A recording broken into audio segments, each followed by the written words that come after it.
वचन 32, मत्ती 25:32। और सब जातियां उसमें सामने इकट्ठी जाएंगी, और जैसा चरवाहा भेड़ों की बकरियों से अलग कर देता है, वैसा ही वो उन्हें एक दूसरे से अलग करेगा, और वो भेड़ों को अपनी ओर और बकरियों को बाईं ओर खड़ी करेगा। और हम ये सारा पढ़ने वाले हैं। राजा अपनी दाहिनी ओर वालों से कहेगा, हे मेरे पिता के धन्य लोगों, परमेश्वर को सबसे प्रिय और अनंत मोक्ष, आओ उस राज्य के अधिकारी हो जाओ और उसे स्वीकार करो जो जगत के आदि से तुम्हारे लिए तैयार किया हुआ है। क्योंकि जब मैं भूखा था और तुमने मुझे खाने को दिया, मैं प्यासा था और तुमने मुझे पाया, मैं परदेसी था, तुमने मुझे अपने घर ठहराया, नंगा था, तुमने मुझे कपड़े पहनाए, मैं बीमार था, तुमने मेरी सुई, मैं बंदी गृह में था, तुम मुझसे मिलने आए। तब उसको उत्तर देंगे कि हे प्रभु, हमने कब तुझे भूखा देखा और खिलाया, या प्यासा देखा आया? हमने कब तुझे परदेसी देखा और अपने घर में ठहराया, या नंगा देखा और कपड़े पहनाए? हमने कब तुझे बीमार या बंदी गृह में देखा और तुझसे मिलने आया? तब राजा उन्हें उत्तर देगा, मैं तुमसे सच कहता हूं कि तुमने जो मनुष्य की नजरों में मेरे इन छोटे छोटे भाइयों में से किसी एक के साथ किया, वो मेरे ही साथ किया। मुझे यहाँ शायद थोड़ा और जोड़ना चाहिए, इस पर थोड़ा और सिखाना चाहिए, जिससे आपको सचमुच समझने में मदद मिले। परमेश्वर लोगों के साथ हमारे व्यवहार को व्यक्तिगत रूप में ले लेते हैं। उनका कहना है, तुम लोगों के साथ जैसा व्यवहार करते हो, ये समझता हूं मैं कि तुम मुझसे वैसा व्यवहार करते हो। जब हम किसी ऐसे के साथ अधीर होते हैं जो जितना संभव हो बढ़िया कर रहा होता है, पर शायद वो इतनी शीघ्रता से नहीं कर पाता जितना कि हम, फिर परमेश्वर ऐसा मानते हैं कि हम उनके साथ अधीर हो रहे हैं। जब हम किसी क्लर्क से असभ्यता से पेश आते हैं, जिनका दिन बहुत बुरा बीत रहा होता है और वो वहां नहीं होती हैं, और उनकी टेप खत्म हो गई होती है, उनकी मशीन में टेप खत्म हो गई होती है, और वो ठीक से काम नहीं कर रही होती हैं, और हम आग बबूला हो जाते हैं। ओह, ओह, ओह।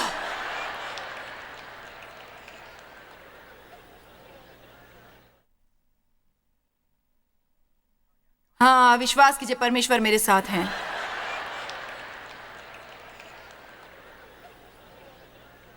तब वो बाईं ओर वालों से कहेगा, अब हम बकरियों के बारे में बात कर रहे हैं, हे श्रापित लोगों, मेरे सामने से उन अनंत आग में से चले जाओ जो शैतान और उसके दूतों के लिए तैयार की गई है। क्योंकि मैं भूखा था और तुमने मुझे खाने को नहीं दिया, मैं प्यासा था और तुमने मुझे पानी नहीं पिलाया, मैं परदेसी था और तुमने मुझे अपने घर में नहीं ठहराया, मैं नंगा था और तुमने मुझे कपड़े नहीं पहनाए, बीमार और बंदी गृह में था और तुमने मेरी सुधि न ली। तब वे उत्तर देंगे कि हे प्रभु, हमने तुझे कब भूखा या प्यासा या परदेसी या नंगा या बीमार बंदी गृह में देखा और तेरी सेवा टहल न की?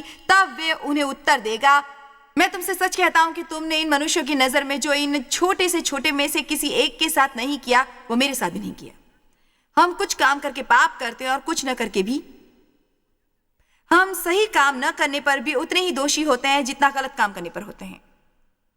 अब एक धक्का पहुंचाने वाला वचन है। मैं सोच रही थी कि मुझे ये पढ़ना चाहिए या नहीं, क्योंकि यदि मैं वो पढ़ूंगी तो मुझे इसे समझाने की कोशिश करनी होगी, और आशा करती हूं कि वे कर पाऊंगी और ये अनंत दंड भोगेंगे, परंतु धर्मी अनंत जीवन में प्रवेश करेंगे। यहां उनकी बात से ये मतलब निकलता है कि यदि आप परमेश्वर से प्रेम करते हैं और दूसरे लोगों के लिए कुछ करते हैं और उसे परमेश्वर के प्रति अपनी सेवकाई समझते हैं, तो फिर आप स्वर्ग जाने वाले हैं। और यदि आप किसी और के लिए कुछ नहीं करते और कहते हैं कि आप मसीही हैं, पर आप सचमुच किसी और की परवाह नहीं करते, तब आप उस दूसरे स्थान पर जाने वाले हैं जिसके बारे में हम बात नहीं करना चाहते। इसे सुनकर हमें लगता है कि हम अपने कार्यों द्वारा बचाए जाते हैं, और हम जानते हैं ये सच नहीं। हम जानते हैं कि हम अनुग्रह द्वारा बचाए जाते हैं। पर मैं यहां थोड़ी गहराई में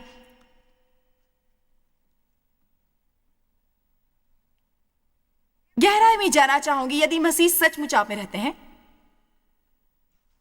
और आपका परमेश्वर के साथ घनिष्ठ संबंध है, मसीह के द्वारा वही मोक्ष पाए जाने का असली मतलब होता है। अनंत जीवन है परमेश्वर को जानना। अनंत जीवन का मतलब ये नहीं कि हर रविवार गिरजे जाएं, एक सीट को सेकें, वहां से आकर कुछ न करें। अनंत जीवन है परमेश्वर को जानना। मैं आप सबको एक चुनौती देना चाहूंगी। सभी को शायद ये अच्छा न लगे, मैं अपने पूरे दिल से जानती हूं कि हम अनुग्रह द्वारा बचाए जाते हैं, पर मैं समझ नहीं पाती कि वे कैसे संभव है कि मोक्ष पाया कोई व्यक्ति बदल नहीं पाता। सो हमें थोड़ा फल प्रदर्शित करना चाहिए। मेरे विचार से हमें सावधान रहना चाहिए कि कहीं लोग ये न सोचे कि उन्हें स्वर्ग जाने के लिए केवल आकर प्रचारक के साथ एक पापी की प्रार्थना करनी चाहिए और सप्ताह में एक बार गिरजे जाना चाहिए और इसके अलावा कुछ नहीं करना चाहिए। तुम उन्हें उनके फल के द्वारा जानोगे। कार्यों के बिना विश्वास मुर्दा होता है। विश्वास के बिना कार्य मुर्दा होते हैं। तो हम मोक्ष प्राप्त करने के लिए काम नहीं करते, हम परमेश्वर का प्रेम पाने के लिए काम नहीं करते। हम काम करते हैं, हम परमेश्वर के काम करते हैं जब तक दिन का उजियाला होता है और अंधेरे के धरती पर फैल जाने से पहले हम बड़ी संख्या में प्रभु के काम करते हैं। हम परमेश्वर के कार्य करते हैं क्योंकि हमें मोक्ष मिला है और क्योंकि वे हमें प्रेम करते हैं। ये कैसे संभव है कि हम जानते हो कि परमेश्वर ने हमारे लिए क्या किया और हम सही प्रक्रिया न करें, किसी तरीके से ये कहकर, मेरे परमेश्वर, जब मैं देखता हूं कि आपने मेरे लिए क्या किया और आपने मेरे जीवन को कैसे बदलाया और मुझे कितना आनंद है, मेरी कैसे इच्छा न होगी किसी और की मदद करने की। ये कैसे संभव है कि मेरी किसी और की मदद करने की इच्छा नहीं होगी। मेरे विचार से बहुत लोग सोचते हैं इसका मतलब यह है कि मेरी एक गवाही है, मुझे और लोगों के आगे प्रचार करने की कोशिश करनी पड़ेगी। मैं ये नहीं कर सकता। आपको शब्दों के साथ प्रचार करने की आवश्यकता नहीं है, तब अपने जीवन के साथ उसका प्रचार करें। आमीन। उसके कुछ समय बाद ही लोग आपसे इस बारे में बहुत से सवाल पूछेंगे कि आप इतने भिन्न क्यों हैं कि आपके लिए उन्हें बताना आसान होगा। इसका कारण यह है कि मैंने मसीह को अपना मुक्तिदाता कबूल किया और वे मुझे प्रेम करते हैं और मुझ में रहते हैं और उन्होंने मेरा जीवन बदला है।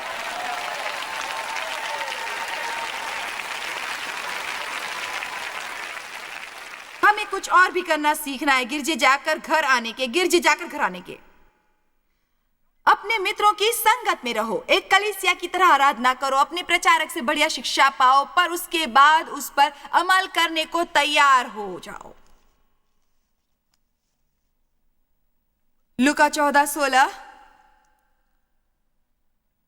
उसने उससे कहा, किसी मनुष्य ने बड़ी जेनवार की ओर बहुतों को बुलाया। जब भोजन तैयार हो गया तो उसने अपने दास के हाथ नेवतहारियों को कहला भेजा कि आओ, अब भोजन तैयार है। पर वे सब के सब क्षमा मांगने लगे। पहले ने उससे कहा, मैंने खेत मोल लिया और अवश्य है कि उसे देखूं, मैं तुझसे विनती करता हूं मुझे क्षमा कर दे। दूसरे ने कहा, मैंने 5 जोड़े बैल मोल लिए हैं और उन्हें परखने जाता हूं, मैं तुझसे विनती करता हूं मुझे क्षमा कर दे। कई बार हम उन आशीषों का ख्याल रखने में इतने व्यस्त होते हैं जो परमेश्वर ने हमें दी होती हैं, हमारे पास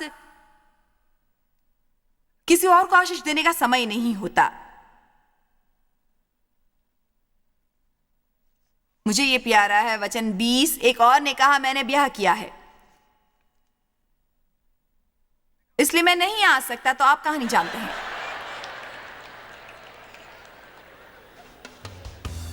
क्यों जानते हैं ना आप कहानी? तो आपका क्या बहाना है?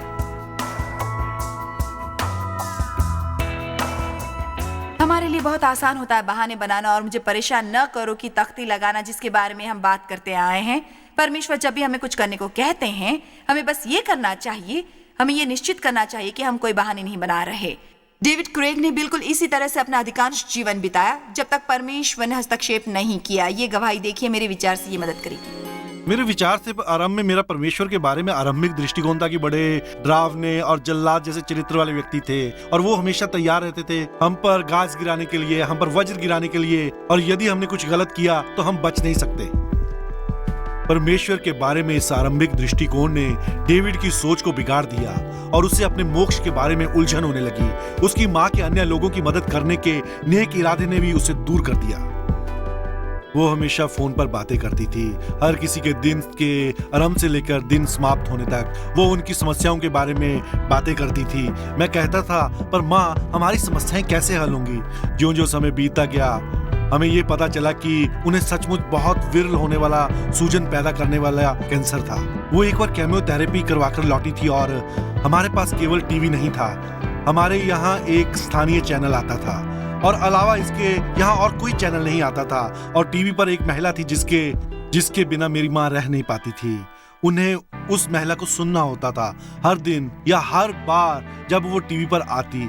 उसके बाद वो उसे रिकॉर्ड करके रखना चाहती ताकि वो उन्हें सुन सके, बार बार बार बार सुन सके। मैं कहता आप ऐसा क्यों करना चाहती हैं, क्यों सुनना चाहती हैं? वो ऐसा क्या कहती है जो आप पहले से नहीं जानती है? वो कहती है वो मेरी मदद करती है, कैंसर से लड़ने में मेरी मदद करती है।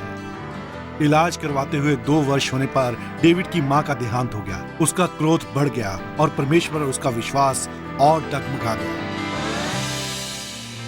और वे सचमुच बहुत परेशान थे, पर वे बाहर से उसे दिखाते नहीं थे। उनमें एक तरह का आक्रोश था और यदि वे परेशान नहीं होते वे ज्वालामुखी जैसे बन जाते। दरअसल मैं परमेश्वर से क्रोधित था कि उन्होंने मेरी मां को मरने दिया, और मैं सचमुच जायस पर बहुत क्रोधित हुआ क्योंकि वो परमेश्वर का हिस्सा थी। जिस किसी का भी परमेश्वर से संबंध होता, मैं उससे कोई संबंध नहीं रखना चाहता। मैंने कहा ठीक है, यदि मुझे डॉक्टर बनना ही है तो मुझे उस पर ध्यान देना चाहिए। वही एक तरह का असली धर्म है। मैं विज्ञान पर अपने ज्ञान को आधारित कर सकता था और फिर मैंने वैसे ही किया। डेविड भागकर मेडिकल स्कूल गया। वहीं आकर उसे भविष्य में होने वाली पत्नी एलिसन से प्रेम हुआ। उन्होंने शीघ्र विवाह किया और डॉक्टरी प्रैक्टिस आरंभ करने के लिए वो दूसरे शहर चले गए। उसके बाद जो हुआ उसने डेविड के विश्वास को टूटने के कगार पर ला दिया। सो हम वहां रहने लगे और हमने प्रैक्टिस आरंभ कर दी और हम एक घर में रहने लगे। और फिर हम लोग जब हमने घर का काम आरंभ किया मेरी तबीयत बिगड़ने लगी। हमें लगा शायद उसका कारण तनाव था, क्योंकि हम हर रोज घंटों तक काम किया करते थे। हमने कई परीक्षण करवाए और हमने परजीवियों के और कई चीजों के परीक्षण करवाए, पर उसकी हालत दिन प्रतिदिन बदतर होती गई। हमें तब पता चला जब हम घर की तोड़ फोड़ कर उसे दोबारा बना रहे थे कि पूरी की पूरी छत फफूंदी से भरी हुई थी। और लेबोरेटरी के अध्यक्ष ने असल में डेविड से फोन करके कहा कि उस घर से बाहर निकलो। मैंने 20 वर्षों में इतनी फफूंदी नहीं देखी, जबकि हमें सिर्फ 6 महीने हुए थे। 6 महीनों के बाद मर्ज की निर्णायक पहचान हुई।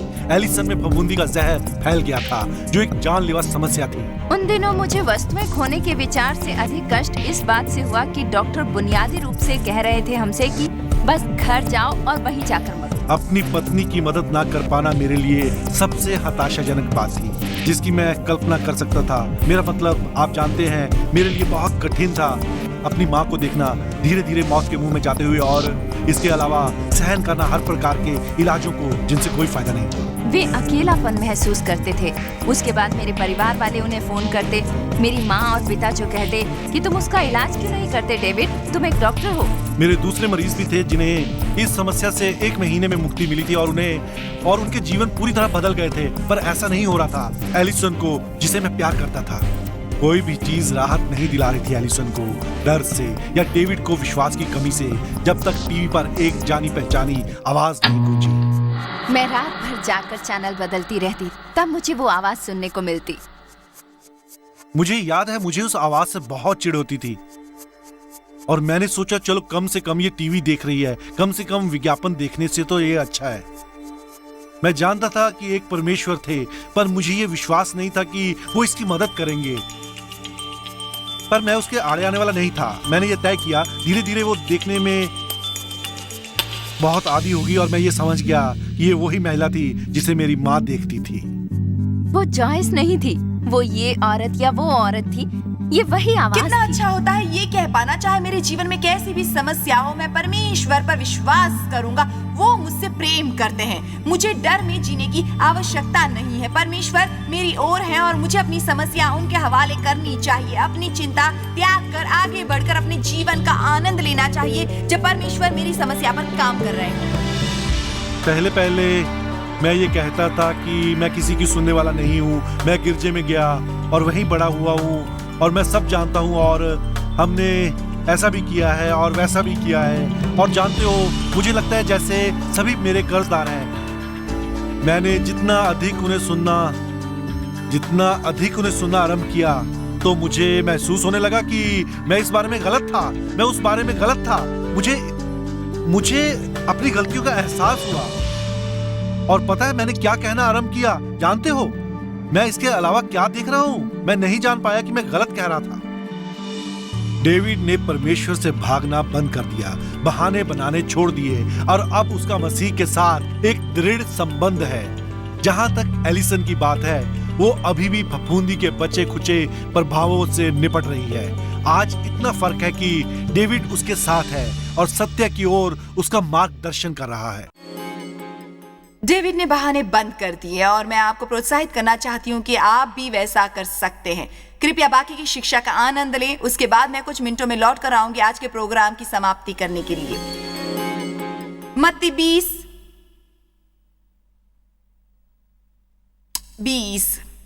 ये बहुत अच्छा है। तब जब्दी के पुत्रों की माता ने अपने पुत्रों के साथ उसके पास जाकर प्रणाम किया और उससे कुछ मांगने लगी। उसने उससे कहा, तू क्या चाहती है? वो उससे बोली, ये कि मेरे ये 2 पुत्र तेरे राज्य में, एक तेरे दाहिने और एक तेरे बाएं बैठे। वे चाहती थी कि उन्हें पदवी मिले। यीशु ने उत्तर दिया, तुम नहीं जानते कि क्या मांगते हो, क्योंकि वो नहीं जानती थी कि अधिकार के साथ जिम्मेदारी भी मिलती थी। वे जो थोड़ा सा समय इस मंच पर बिताती हूं मैं, वो आधा घंटा भी जब आप मुझे टीवी पर देखते हैं, वो सागर की एक बूंद जैसा है। उसके मुकाबले जो करना पड़ता है और जो मैंने किया था ये करने के लिए।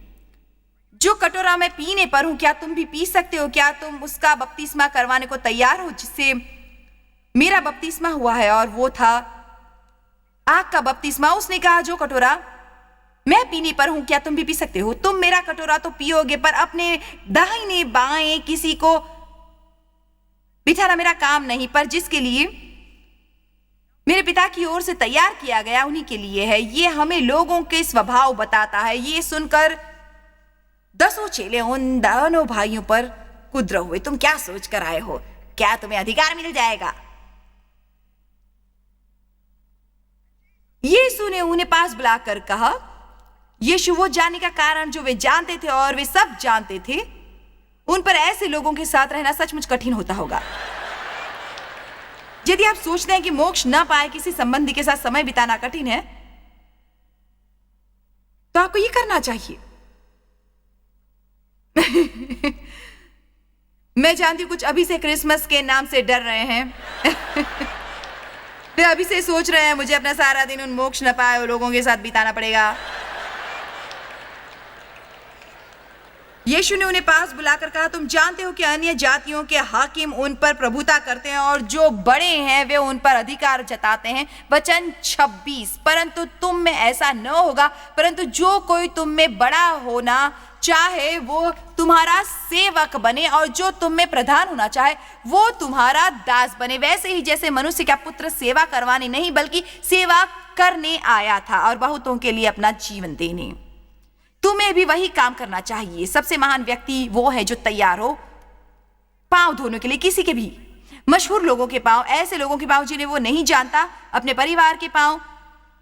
मैं फिर से कहना चाहूंगी, मैं असल में पांव धोने के बारे में नहीं कह रही, मैं उसके आत्मिक पक्ष के बारे में बात कर रही हूँ, जहां हम लोगों के लिए छोटे छोटे काम करते हैं। मेरे विचार से हम बड़े कामों पर इतना ध्यान लगाते हैं कि हम छोटे कामों को भूल जाते हैं। माना यीशु का जीवन भरा हुआ था बड़ी चीजों से, पर बहुत सी छोटी चीजें भी थीं जिसे वो देखते थे, उन पर ध्यान देते थे, रुकते थे, बात करते थे, चंगा करते थे। मरकुस 9:30।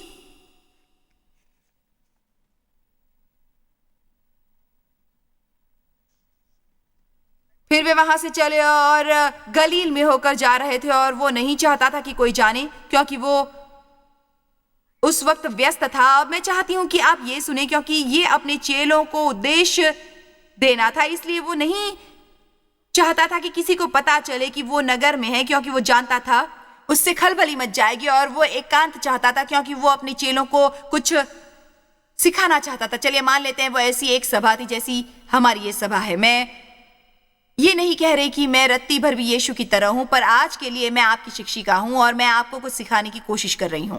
वे उन्हें बताने को तैयार हो रहे थे कोई आध्यात्मिक महत्वपूर्ण बात। यीशु ने कहा कि मनुष्य का पुत्र मनुष्य के हाथ में पकड़वाया जाएगा और वे उसे मार डालेंगे और वो मरने के 3 दिन बाद जी उठेगा। वे उन्हें धीरे धीरे सत्य बता रहे थे। वो कहते, देखो मुझे मार दिया जाएगा, मैं मर जाऊंगा, मैं 3 दिनों तक कब्र में रहूंगा, पर मैं मरकर भी जी उठूंगा। पर यह बात उनकी समझ में नहीं आई। क्या कहा तुमने? तुम्हें मार दिया जाएगा, मरोगे कब्र?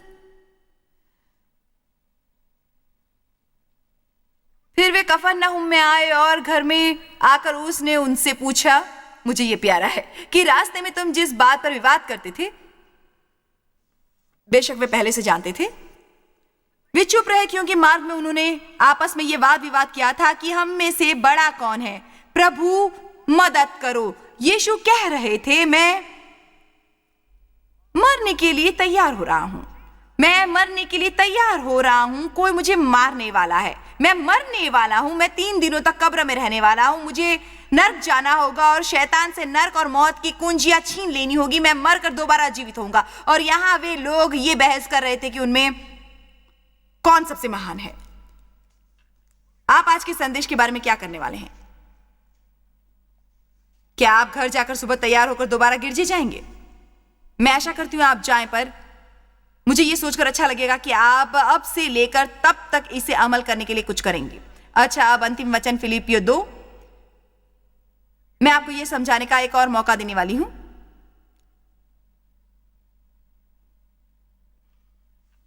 मेरे विचार से आपको उत्साहित होना चाहिए और ऐसा अनुभव करना चाहिए, मैं यहां से निकलकर इस पर अमल करना आरंभ करने के लिए बहुत उत्सुक हूं। मैं ये जानने के लिए व्याकुल हूं कि परमेश्वर ने आज मेरे लिए क्या सोचा है। कितने अपने जीवन में अधिक शक्ति चाहते हैं? ठीक है, मैं आपको बताने वाली हूं कि वे कैसे प्राप्त करनी है। वचन 5, फिलिपियो 2:5, जैसा मसीह यीशु का स्वभाव था वैसा ही तुम्हारा भी स्वभाव हो, विनम्रता में उन्हें अपना उदाहरण बनाए और आत्मिक पांव धोने वाले नहीं हो सकते यदि आप में विनम्रता न हो, वरना आप हमेशा ढूंढने की कोशिश करते रहेंगे कोई बेहद उच्च पदवी ताकि आप अपने बारे में अच्छा महसूस कर सकें। जिसने परमेश्वर के स्वरूप में होकर भी, जिसमें ऐसी परिपूर्ण विशेषताएं थी जो परमेश्वर को परमेश्वर बनाती है, परमेश्वर के तुल्य होने को अपने वश में रखने वाली वस्तु न समझा। हमें याद रखना है कि जब यीशु ने पांव धोए, उन्होंने अपने कपड़े उतार दिए थे और सेवक का अंगोछा पहना था। पांव धोने के बाद उसने सेवक का अंगोछा उतार दिया और दोबारा अपने कपड़े पहन लिए। अब मैं मसीह कलीसिया में शिक्षिका के अधिकार से अपने स्थान पर खड़ी हूं और मैंने अपने अधिकार को आत्मिक पोशाक पहना दी है। पर परमेश्वर का धन्यवाद कि सालों तक एक दुखी मसीह रहने के बाद मैंने आखिरकार सीख लिया कि इसे कैसे उतार कर दास का अंगोछा पहना जाए। उसके बाद जब मैं दोबारा ऊपर आऊं तो इसे पहन लो।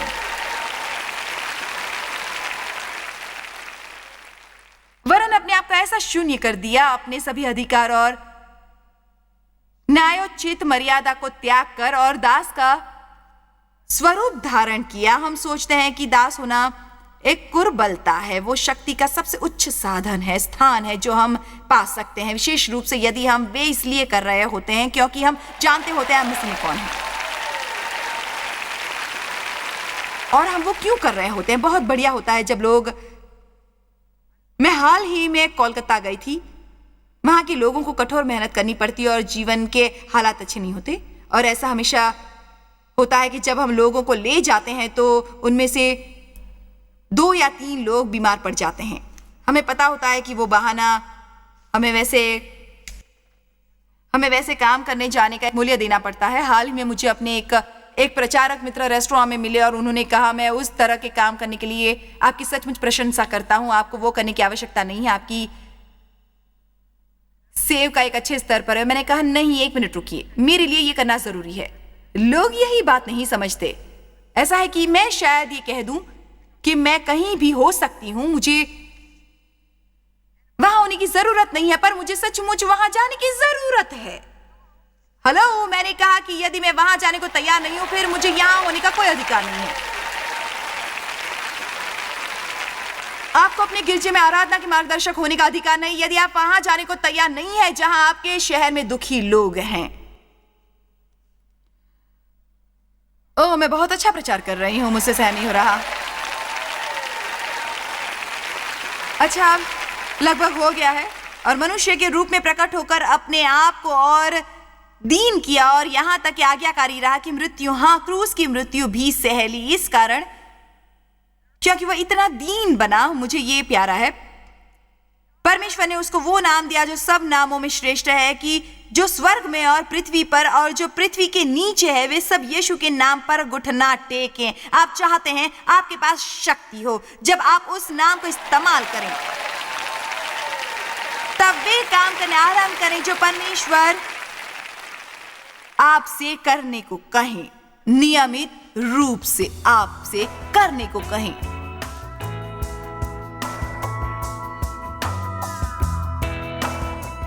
आपने कृपया परेशान न करेगा निर्देश लगाया है। मैं आशा करती हूँ कि आज की शिक्षा आपको प्रोत्साहित करेगी कि उसे हटा दें और अपने को परमेश्वर के लिए उपलब्ध करवाएं, चाहे वो आपसे जो भी करवाना चाहें। याद रखिए, इस जीवन का मकसद है परमेश्वर की महिमा करना और लोगों से प्रेम करना। सचमुच विश्वास है कि हम जिस पर ध्यान लगाते हैं वही हमारे जीवन में बढ़ता है। इसलिए यदि हम ध्यान लगाएंगे और वो प्रेम करने पर, प्रेम के बारे में सीखने में, दूसरे लोगों के लिए आशीष बनने में, फिर आप उसी पक्ष में बढ़ेंगे और आप ये देखेंगे कि आप जितना अधिक दूसरे लोगों के बारे में सोचते हैं उतने ही प्रसन्न होते हैं अपने जीवन में।